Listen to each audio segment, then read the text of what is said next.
Assalamualaikum warahmatullahi wabarakatuh. Innal hamdalillah hamdan katsiran tayyiban mubarakan fihi kama yuhibbu rabbuna wa yardah.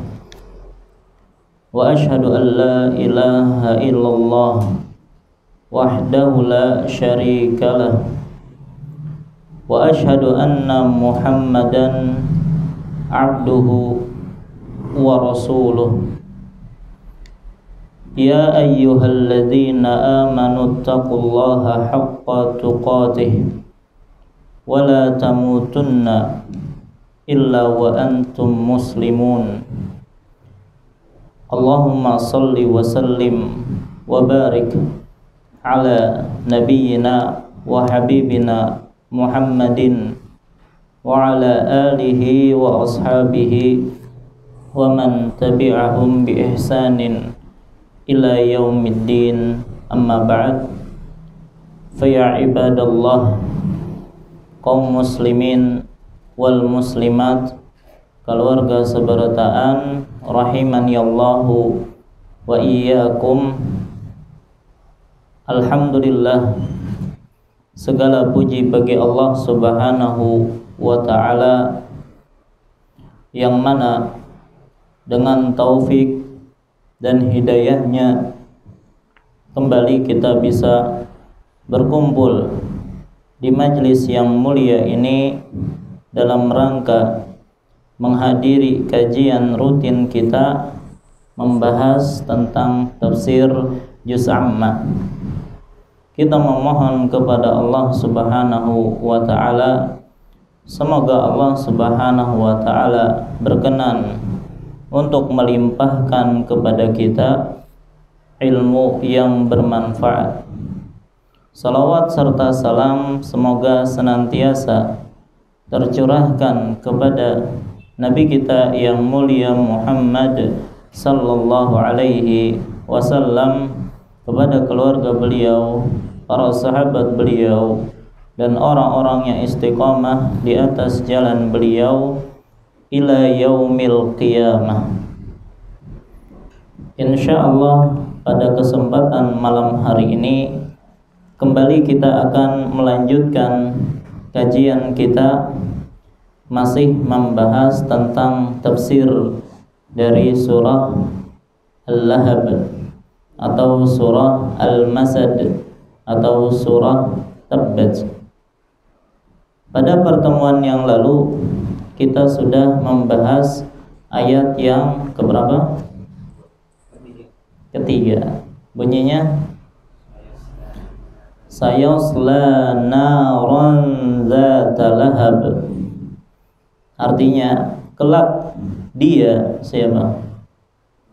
Abu Lahab akan masuk ke dalam api dzata lahab yang bergejolak, yang menyala-nyala. Ya. Yang mana kita jelaskan bahwasanya ayat ini merupakan penjelas dari ayat yang sebelumnya yang bunyinya ma aghna anhu maluhu wa ma kasab. Tidaklah bermanfaat ya apa atau hartanya dan apa yang dia usahakan. Ya, yang diusahakan di sini maksudnya adalah anak. Dalam hal apa? Ya, penjelasannya ayat berikutnya, yaitu menghalangi dia untuk masuk neraka. Ya, artinya harta dan anaknya itu tidak bermanfaat bagi dia ya untuk menghalangi dia masuk dari neraka, tetap saja masuk neraka, itu maksudnya. Maka setelah itu ya pembahasan minggu lalu juga kita sudah jelaskan tentang sifat-sifat neraka ya. Kita sebutkan bahwasanya neraka itu sangat besar, sangat luas. Di antara dalilnya disebutkan bahwasanya neraka itu memiliki 70.000 tali. dan setiap tali itu ditarik oleh 70.000 malaikat. Berarti berapa jumlah seluruh malaikat yang menarik neraka? 4,9 miliar. Ya. Manusia biasa gen 4,9 miliar itu banyak atau enggak? Banyak banget. Ya. Berapa jumlah manusia? Berapa miliar? 8 lah. Maka separuhan lah, lebih dari separuh manusia di muka bumi ini. Itu sin banyak kan? Ternyata yang menarik bukan manusia di sini, tapi malaikat. Ya, yang malaikat itu besar atau enggak? Besar. Ya, maka malaikat yang besar pun diperlukan 4,9 miliar dari mereka agar menarik apa? Neraka. Ini menunjukkan besarnya neraka Allah Subhanahu wa taala. Kemudian juga kita sebutkan kedalaman dari neraka, yang mana Nabi SAW pernah duduk-duduk bersama para sahabat, yang kemudian mereka mendengar suara benda jatuh. Maka dikabarkan oleh Nabi SAW bahwasanya suara tersebut adalah suara batu yang dilemparkan dari atas neraka, ya, kapan? 70 tahun yang lalu, hanya sampai ke dasarnya. Ini menunjukkan akan dalamnya neraka, ya. Maka bagaimana seorang bisa keluar kalau sudah sedalam itu? Nauzubillahi min dzalik. Belum lagi kita sebutkan tentang panasnya api neraka. Ya, digambarkan oleh Nabi SAW panasnya api neraka itu adalah 70 kali lipat dari panasnya api di dunia. Panas, ya, di dunia saja luar biasa panasnya. Ya, tidak ada seorang pun mampu menahan panasnya api dunia. Maka bagaimana dengan api yang 70 kali lipat panasnya? Baik, belum lagi siksaan yang mereka atau penghuni neraka yang mereka dapatkan ketika di neraka. Itu kita berlindung kepada Allah, ya, dari siksa api neraka. Baik, itu sedikit apa yang kita bahas pada pertemuan yang lalu. Maka malam ini kita akan lanjutkan lagi, yaitu tafsir ayat yang keempat dari surah Al-Lahab yang bunyinya adalah wa imra'atuhu hammalatal hatab, yang artinya dan begitu pula imra'atuhu. Apa artinya imra'atuhu? Istrinya. Istrinya siapa? Abu Lahab. Hammalatal hatab, pembawa kayu bakar, ya, maksudnya disebutkan akan masuk neraka. Nah, sebelum kita lanjutkan penjelasan dari ayat ini, ya, seperti biasa, di antara pian yang ingin menuliskan ayat yang akan kita bahas, ulun persilahkan. Baik. Jadi ayat yang keempat bunyinya adalah wa imra'atuhu hammalatal hatab, yaitu begitu pula istrinya, yaitu istrinya Abu Lahab adalah pembawa kayu bakar. Nanti kita akan jelaskan apa maksudnya. Baik, setelah di ayat-ayat sebelumnya Allah Subhanahu wa taala itu mencela Abu Lahab. Ya, jadi dari ayat yang pertama, ya, tabbat yada abi lahabi wa tab. Kemudian ayat yang kedua, ma aghna anhu maluhu wa ma kasab. Kemudian ayat yang ketiga, sayasla naran dzata lahab. 3 ayat ini semuanya adalah mencela siapa? Abu Lahab. Adapun ayat yang keempat, di sini Allah Subhanahu wa taala mencela siapa? Istrinya Abu Lahab. Allah Subhanahu wa taala berfirman, wa imra'atuhu hammalatal hatab. dan istrinya ya pembawa kayu bakar. Baik, pertanyaan, kenapa istrinya Abu Lahab itu ikut dicela? Apakah setiap istri orang buruk itu dicela? Ya, karena suaminya buruk, istrinya juga ikut dicela, ya, ikut buruk juga. Tergantung Bang Le. Kalau misalnya istri yang korupsi, suami korupsi, istrinya umpat-umpat ditahan juga. Nah, baik. Nah, itu jawabannya. Jadi kalau sama mendukung, ya udah sama mendapatkan celaan. Maka itulah yang terjadi pada siapa? Istrinya Abu Lahab. Ketika Abu Lahab ya itu menyakiti Rasul sallallahu alaihi wasallam, mendustakan dakwah beliau, dan istrinya ternyata ikut-ikutan ya mendukung suaminya, membantu suaminya dalam menyakiti Rasul, maka dia pun ikut dicela. Ya, ikut dicela. Karena tidak semua ya istri dari suami yang buruk lantas istri juga termasuk buruk. Ya, makanya para ulama menjelaskan pasangan suami istri itu ada 4 model. Kira-kira apa yuk 4 model tersebut?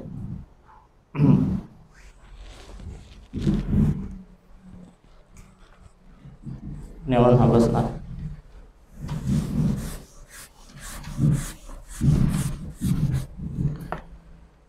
Model pertama, suami soleh, istri solehah. Baik, karena kita contohkan satu persatu. Yang kedua modelnya, suami soleh, istri tidak solehah. Solehah aja boleh. Baik. Yang ketiga, suami tidak soleh, istri solehah. Yang keempat, ini paling buruk nih. Suami tidak soleh, tidak soleh, istri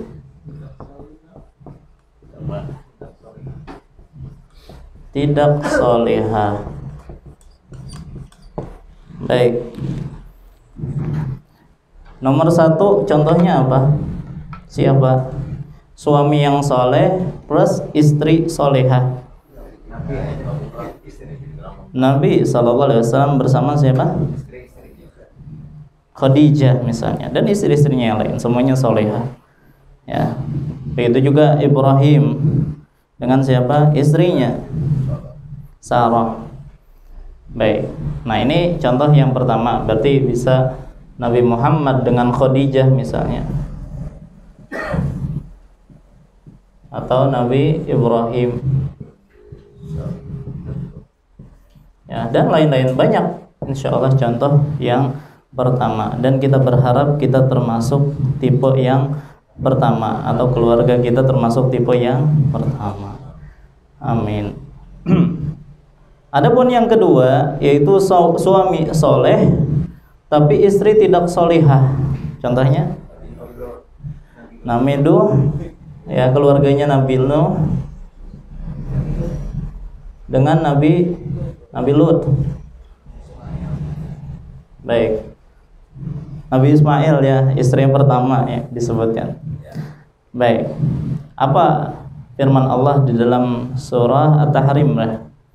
Daraballahu mathalan lilladzina kafaru imra'ata Nuhin wa imra'atu Lut. Allah memberikan permisalan bagi orang-orang yang kafir. Siapa? Istrinya Nuh dan istrinya Lut. Ya. Nuh dan Lut alaihi wassalam adalah Nabi Allah yang mulia, tapi ternyata istri-istrinya, yaitu istrinya Lut dan istrinya Nuh, keduanya kafir, tidak beriman dengan suami-suami mereka. Baik, ternyata ada model yang seperti itu.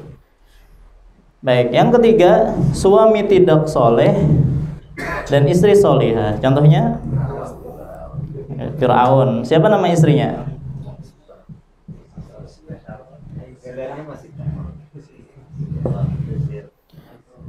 Salam. Siapa namanya? Asia. Jangan Aisyah lah. Aisyah istri Nabi. Asia, ya. Asia itu istrinya Fir'aun. Jadi Asia itu wanita yang beriman. Sementara Fir'aun gimana? Oh itu ya dedengkotnya orang kafir ya. Yang paling parah sampai mengaku sebagai Tuhan. Baik. Sementara yang keempat, suaminya tidak soleh, istrinya juga tidak soleha. Siapa contohnya? Ya ini Abu Lahab dengan istrinya. Baik. Nah, konon disebutkan katanya, ya ada kajian ibu-ibu gitu ya. Ada tipe keluarga seperti tipe Nabi Ibrahim. Ada tipe seperti Nabi Nuh. Ada tipe seperti Fir'aun. Ada tipe seperti Abu Lahab. Kemudian ditanya, mau tipe yang mana? Wah, semuanya sepakat Ibrahim. Ya, jar ustadznya Ibrahim itu punya 2 istri, satunya Sarah, yang kedua Hajar ya. Akhirnya bubaran ibu-ibunya. Baik, ujar ya. Kerja di jar. Baik.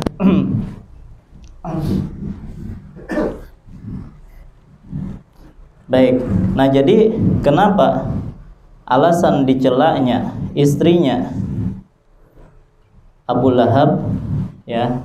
Karena dia juga mendukung 100% perbuatan suaminya ya. Maka ia pun di akhirat harus bersiap untuk membantu menyiksa suaminya di neraka. Baik, kita akan jelaskan satu persatu atau kata per kata dari ayat ini. Wa mra'atuhu, dan begitu pula istrinya. Jadi di sini disebutkan istri, apa bahasa Arabnya? Zaujah. Ya kalau nah menjadi pertanyaan, kenapa di sini imra'ah? Apa artinya imra'ah? Perempuan, oleh. Ya, ternyata ya penyebutan imra'ah yang diartikan sebagai zaujah atau istri itu sering disebutkan di dalam Al-Qur'an. Ya, seperti yang Allah sebutkan dalam surah Hud ayat 71 tentang Sarah, istrinya siapa? Ibrahim alaihissalam.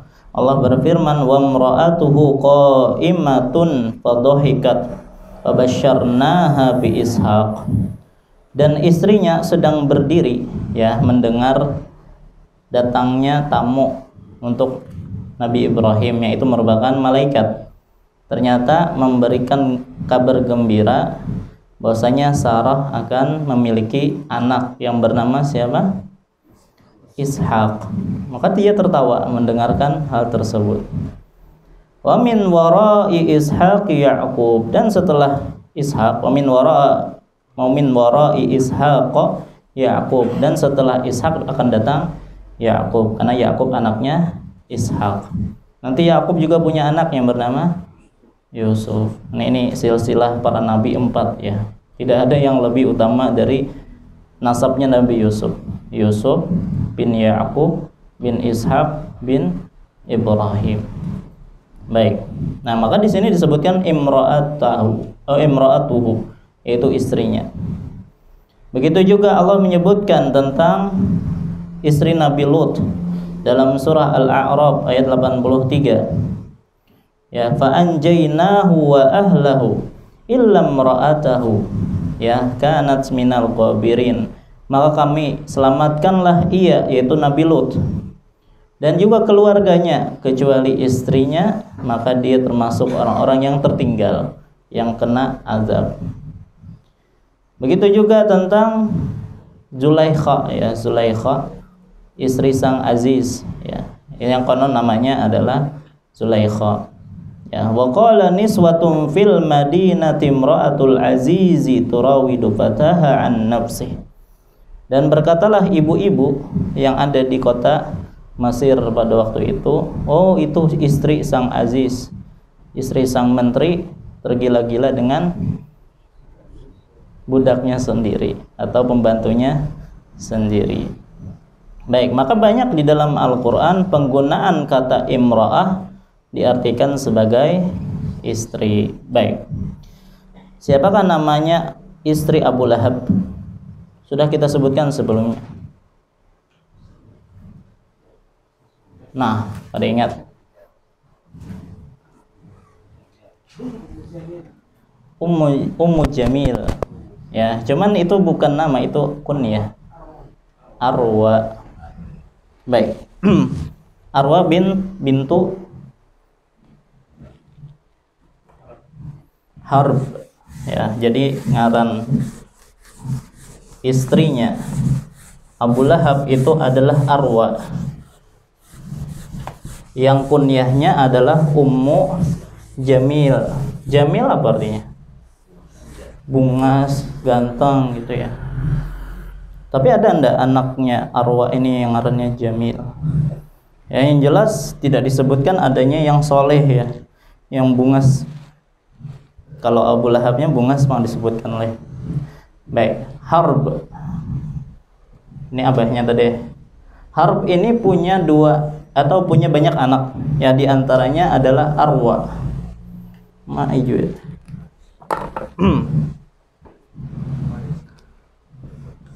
Arwa. Arwa ini punya dingsanak namanya Abu Sofyan. Nah, Abu Sofyan ini awalnya sebelum masuk Islam adalah di antara tokoh orang kafir Quraisy. Bahkan dia yang memimpin perang Uhud, ya, dari kubu kaum musyrikin. Begitu juga dia berperan besar dalam perang Khandaq. Tapi ketika dia di Fathu Makkah dia masuk Islam. Baik. Nah, Abu Sofyan ini banyak punya anak, tapi di antara yang terkenal adalah Muawiyah bin Abi Sofyan, ya, khalifah setelah Hasan. Ya kan, Abu Bakar, Umar, Utsman, Ali, kemudian Hasan bin Ali, baru Muawiyah, pendiri dari Bani Umayyah ya. Muawiyah punya dingsanak namanya Ramlah bintu Abi Sufyan. Siapakah Ramlah? Istri Nabi SAW, kunyahnya Ummu Habibah. Jadi ada raitan dengan istri Nabi. Berarti siapanya Ummu Habibah? Mama Rinanya Ummu Habibah. Ya, siapa Arwa ini? Dinikahi oleh siapa? Abu Lahab. Baik.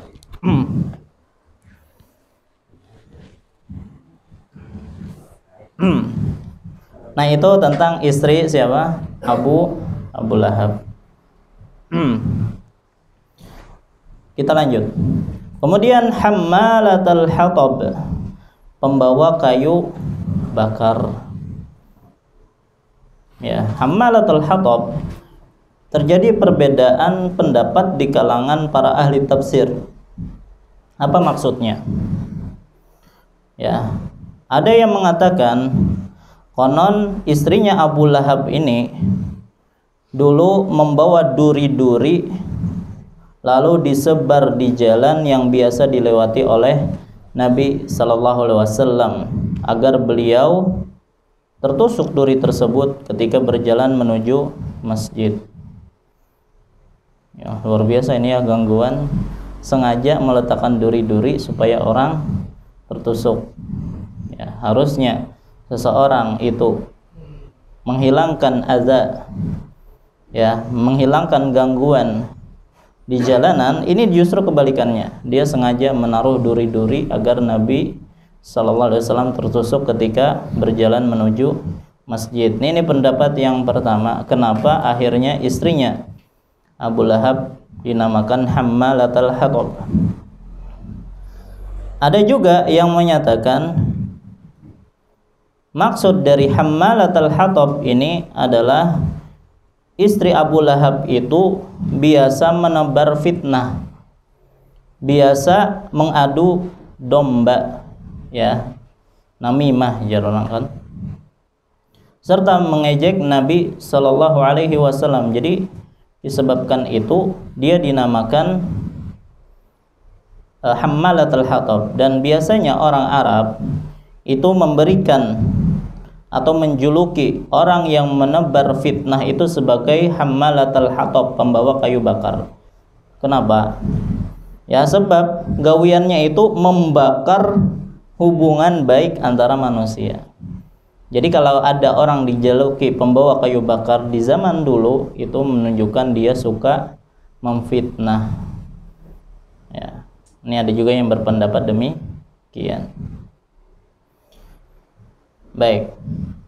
Ada pula yang menyatakan maksud dari Hammalatul Hatab, ya, pembawa kayu bakar, maksudnya adalah kelak istri Abu Lahab, istrinya Abu Lahab di neraka akan membawa kayu bakar. Untuk apa? Untuk membakar suaminya sendiri. Oh, ini merupakan puncak kehinaan, ya, bagi seseorang yang mana ternyata yang ikut serta membakar dia kelak pada hari kiamat adalah orang yang paling dia cintai. Ya. Betapa sakit ya seseorang, ternyata yang ikut menyiksa adalah istrinya sendiri. Baik. Nah, jadi ini ada 3 pendapat, ya. Maka sebenarnya kalaupun kita lihat 3 hal ini bisa jadi makna dari Hammalatul Hatab, ya, artinya tidak ada pertentangan, ya, artinya kalaupun diartikan dengan 3-tiganya maka itu semuanya betul. Baik, maka setelah kita mengetahui akan hal ini, kira-kira istilah yang pas sebujurnya untuk istrinya Abu Lahab ini, apakah ia merupakan pasangan setia untuk suaminya ataukah musuh suaminya? Ulangi, ya. Jadi kalau kita melihat hakikat tadi yang kita sebutkan, kira-kira istrinya Abu Lahab ini pasangan setianya Abu Lahab ataukah musuhnya Abu Lahab? Baik. Kalau secara lahiriah di dunia itu adalah pasangan setia oleh, ya, pokoknya ikut 100% apa yang dilakukan oleh suaminya. Baik. Jadi yang dilakukan oleh suaminya itu 100% dia dukung. Baik. Tetapi nanti pada hari kiamat hakikatnya dia adalah musuh besar suaminya. Kenapa? Ya tadi dukungan yang ia berikan, ya, yaitu dukungan atas perilaku buruk sang suami. Jadi sehingga sejatinya ia telah berbuat jahat kepada suaminya karena turut andil nanti menjerumuskan dia ke dalam api neraka. Ya, jadi sebenarnya istrinya itu pada hakikatnya adalah musuh dari suaminya itu sendiri. Kenapa? Karena dia punya andil menjerumuskan suaminya ke dalam neraka. Ya. Jadi ini menjadikan pelajaran bagi kita. Terkadang musuh kita itu bisa jadi adalah orang yang paling dekat dengan kita, ya, yaitu bisa istri kita sendiri, bisa siapa? Anak kita sendiri. Makanya ada istilah musuh dalam selimut, ya. Kalau istri ini bisa secara kiasan, bisa juga hakiki. Ya, kiasan musuh dalam selimut berarti orang yang dekat, ya. Kemudian hakiki ya memang dia satu selimut dengan kita. Baik, dan ini sudah diingatkan oleh Allah Subhanahu wa taala di dalam surah At-Taghabun ayat 14 yang mana Allah Subhanahu wa taala berfirman, "Ya ayyuhalladzina amanu inna min azwajikum wa auladikum aduwwal lakum fahdharuhum." Wahai orang-orang yang beriman, sesungguhnya min azwajikum, di antara istri-istri kalian, wa auladikum, dan anak-anak kalian, aduwwal lakum, ada yang menjadi musuh bagi kalian, fahdharuhum, maka berhati-hatilah terhadap mereka. Berarti ada di antara para istri itu yang merupakan musuh. Nah, sekarang menjadi pertanyaan, istri yang di rumah itu pendamping setia ataukah musuh? Baik, bagaimana kita mengetahuinya? Maka kita lihat kapankah seorang istri atau anak itu dinyatakan sebagai musuh bagi suaminya?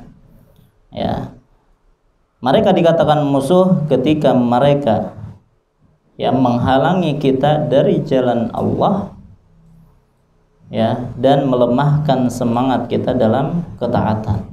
Ulangi, kapankah seorang istri, ya, atau anak itu dinyatakan sebagai musuh kita? Ketika mereka menghalangi kita dari jalan Allah dan melemahkan kita, ya, dalam semangat dalam ketaatan, ya, melemahkan kita dalam ketaatan. Maka dalam seperti ini hati-hatilah. Maka kalau kita lihat, ya, misal kalau sudah 1 tahun harta kita tagana, sudah mencapai nisab, ya, maka kalau ternyata istri kita mengingatkan kita, oh, ini sudah 1 tahun nih, saatnya untuk berzakat, maka ini pendamping setia atau musuh? Pendamping setia. Tapi yang dia mengatakan, wah, ya misalnya duit suaminya 1M misalnya, leh, setahun tegana tuh, berapa tuh zakatnya? 2,5% kan? Berapa tuh? Mau 250 kegenalan 25 juta. Ya, jadi sudah dihitung-hitung pakai kalkulator, mak 25 juta lumayan ya. Kulkas perlu diganti nih, abahnya aja misalnya. Ya. Atau misalnya apa? TV ini kurang ganal nih. Ya. Anak-anak perlu liburan misalnya, dan seterusnya. Ya kayaknya gin bayar itu aja. Maka ini pendamping setia atau musuh ini? Nah, ini musuh kalau ini. Ya, ada virus musuh di sini dalam diri istrinya. Baik. Kemudian, nah, sebelum itu kenapa Allah sih mengingatkan dua ini, istri dan anak-anak? Karena dua kelompok ini adalah secara tabiat yang paling dicintai oleh seseorang, ya. Karena bisa jadi karena kecintaan dia terhadap istri dan anaknya menyebabkan dia melanggar aturan-aturan Allah, makanya diingatkan oleh Allah Subhanahu wa taala. Misalnya yang lain, pian goreng pas datang waktu subuh. Baik. Wah, ini abahnya hanyar pegawai landung malam tadi hanyar bolik. Ada bapak aja. Ada dibangunakan. Nih, ini pendamping setia atau musuh nih?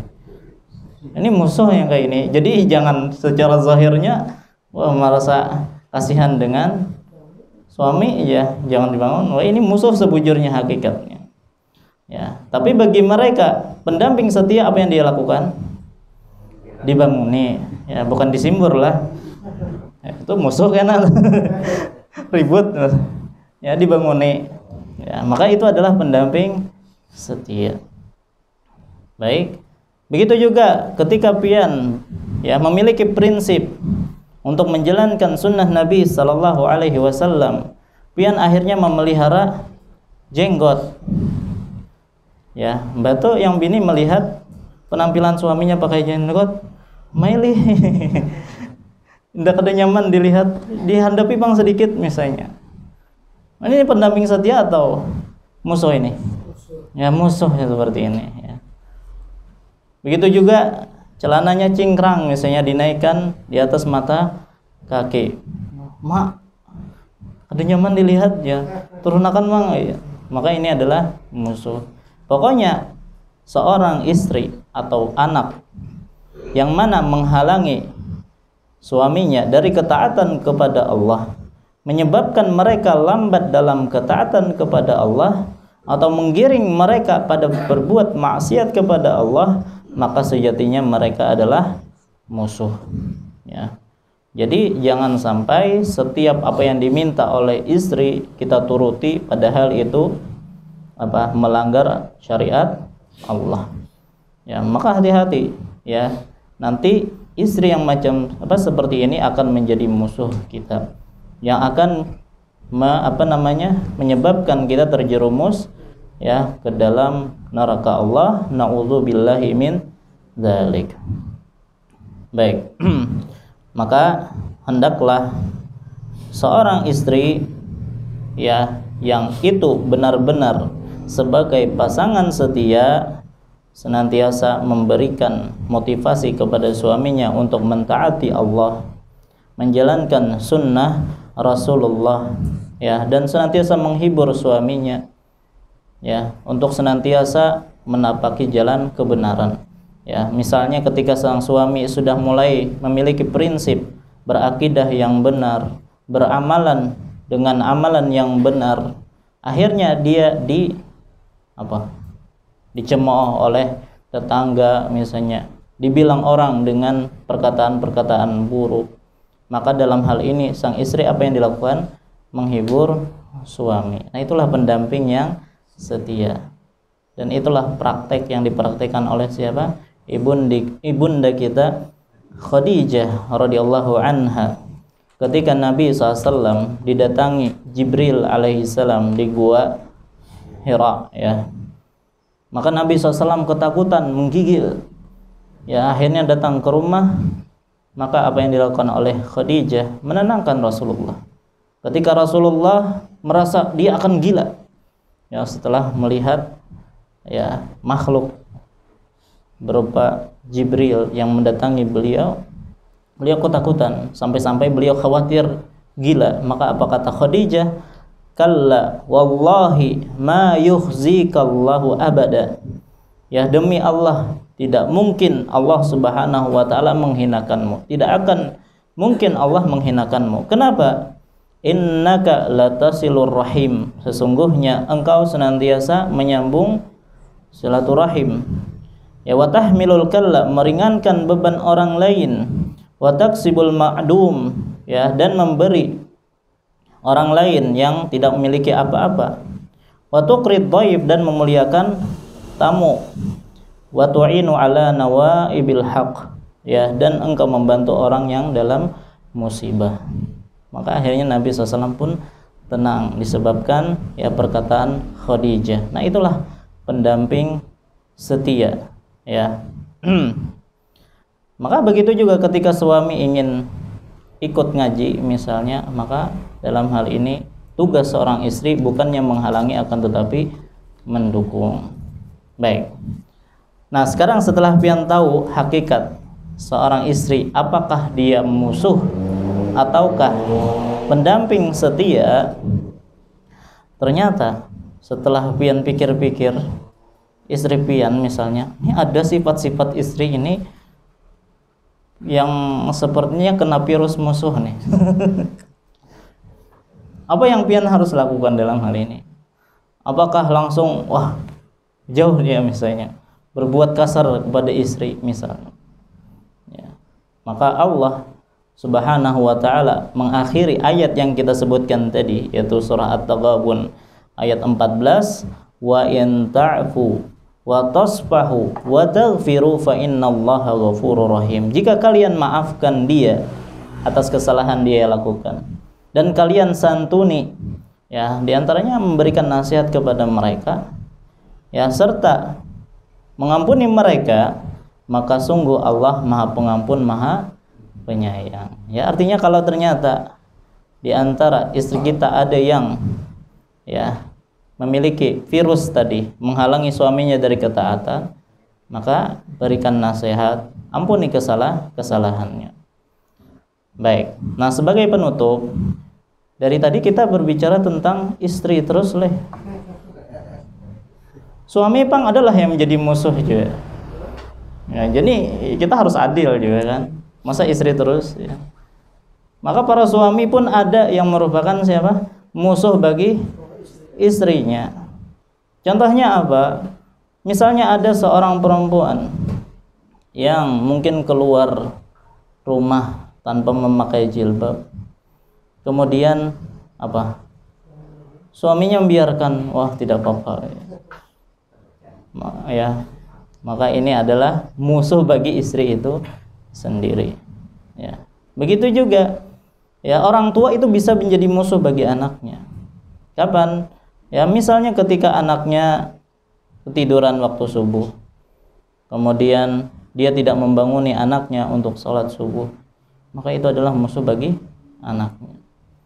Ya, bahkan ada di antara orang tua yang justru menyuruh anaknya berbuat kesyirikan.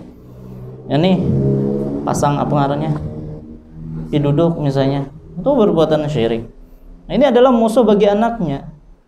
Makanya Allah Subhanahu wa taala menyebutkan dalam surah Luqman, "Wa in jahadaka ala an tusyrika bi ma laisa laka bihi ilm fala tuti'huma." Kalau keduanya, yaitu orang tua, memaksa engkau untuk melakukan ya kesyirikan yang engkau tidak memiliki ilmu tentangnya, maka janganlah engkau mentaati keduanya.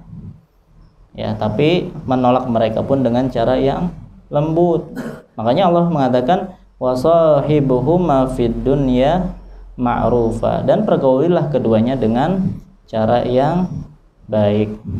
Artinya kalau seorang anak ternyata diperintahkan oleh orang tua berbuat sesuatu yang itu melanggar syariat, ya, maka tentunya kita tidak mengikutinya, tidak mematuhinya. Ya, tetapi menolaknya dengan cara yang lembut. Ya. Kalau dalam masalah itu kita tidak taat, tapi dalam masalah yang baik-baik, maka kita tingkatkan bakti kita kepada orang tua. Ya, maka dengan hal itu orang tua ya tidak jadi khawatir. Oh, ternyata setelah ngaji di sana ya, dia tambah bakti kepada orang tua.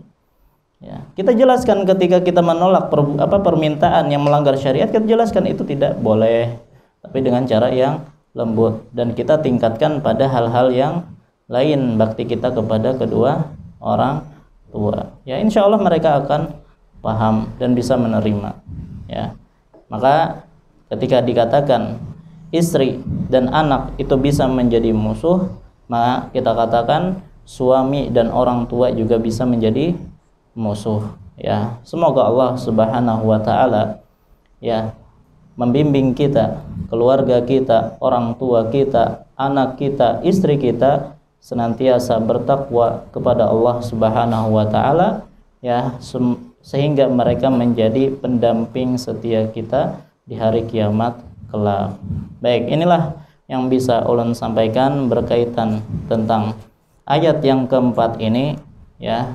Insyaallah pada pertemuan yang akan datang ya, itu adalah ayat yang terakhir dari surah Al-Masad yang bunyinya apa? Fi jidiha hablum mim masad. Nah, apa maknanya, bagaimana tafsirnya akan kita sampaikan pada pertemuan yang akan datang. Wallahu taala alam, wa sallallahu ala nabiyina Muhammad wa ala alihi wasallam. Subhanakallahumma wa bihamdika asyhadu an la ilaha illa anta astaghfiruka wa atubu ilaik. Wassalamualaikum warahmatullahi wabarakatuh.